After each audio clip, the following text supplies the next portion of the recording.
Hi అండి. మా ఇంటి వెనక మున్సిపల్ హై స్కూల్ ఉంది. ఆ హై స్కూల్లో పెద్ద బాదం చెట్టు ఉంది. రోజుకు ఒక 10-50 కాయలు ఆ చిలకలు కొట్టేస్తాయి. ఆ చిలకలు కొడితేనే ఆ బాదం కాయలు అందుతాయి. కాకపోతే పిల్లలు కొంతమంది కర్రలతో కొట్టి నాకు ఒక 10-20 కాయలు ఇచ్చారు. సాయంత్రం 5ంటికి వెళ్తే నేను ఇదిగోండి ఆ కాయలు ఎర్రగా దూరగానే ఉన్నాయి. బాదం కాయలంటే ఇవి నాకు తెలిసి చిన్నప్పటి నుంచి.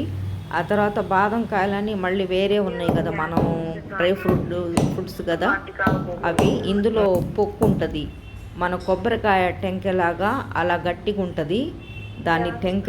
ఇదిగోండి ఇలా పగల కొడితే ఆ పొట్టు అంతా వస్తుంది. ఇది కూడా మొక్కల్లో వేసుకోవచ్చు, పుల్ల పుల్లగా తీయగా ఉంటుంది. ఇలా కూడా వాడవచ్చు. ఇదిగోండి బాదం కాయలు పగలు కొట్టినవి నేను తెచ్చుకున్నవి. ఇవి చాలా టేస్టీగా ఉంటాయి. ఇవి ఆర్గానిక్ కాదు, మందులేస్తే అసలు పండవు, సహజంగా వచ్చే